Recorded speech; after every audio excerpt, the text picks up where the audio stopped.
nuk do të kisha dashur të flisja me emra të përvetshëm. Është për mu,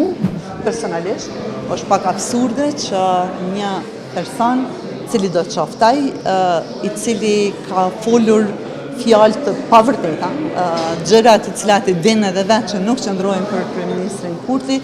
tashmë të kërkojnë që të marrin mbështetjen e kryeministrit Kurti. Kjo tregon shumë edhe për atë që ka ndodhur përpara, por edhe atë ku jemi tani, kështu që unë besoj edhe bëj thirrje që të gjenden disa emra konsensual, sepse besoj që Kosova ka mjaftueshëm burra gra me integritet, me etikë lartë edhe personale edhe profesionale, të cilët do të bënin në mënyrë shumë të mirë pozitën e presidentit. Pra, duhet larguar, unë nuk mund të flas sot në emër të lëvizjes me emra të përvetshëm, por atë që mund të them është koha që të mendojmë për institucionet, të mendojmë se si dalim prej këtij gërçi politik, edhe të lëmë anash vetëm ambicjet edhe interesat personale, presidenti apo presidentja e vendit. Kemi pa disa deklarata për emra të përvetshëm të kandidatëve të cilët kanë dëshirë të jenë president apo presidente, gjithsesi ne i presim që të kemi një kandidate konsensuale, jo partijak, jo partijake,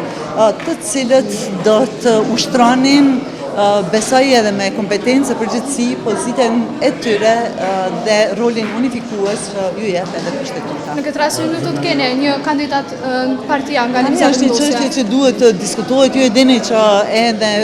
para zgjedhjeve të 7 qershorit ne kemi kërkuar nga partitë opozitore në atë kohë edhe nga LDP-ja edhe PDK-ja që të propozojnë emra konkret. Ne kemi qenë të gatshëm që t'ju japim nënshkrimet për të mandatuar kandidatët për president. Kemi qenë të gatshëm të bashkëqeverisim me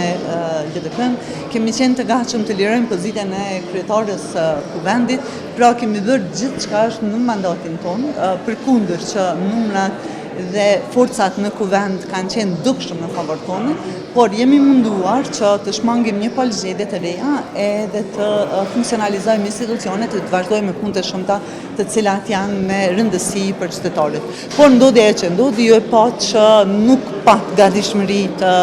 deputetëve të partive tjera të cilët ishin në kuvend që të zgjedhin presidentin, shkuam në zgjedhje të cilat e rikonfirmuan edhe një herë që lëvizja vendosje është subjekti i cili është më i madh, ka numrin më të madh të ulëseve se sa të gjitha partitë tjera bashkë, partitë shqiptare përfshi, do të thonë subjektin e dytë, të tretë,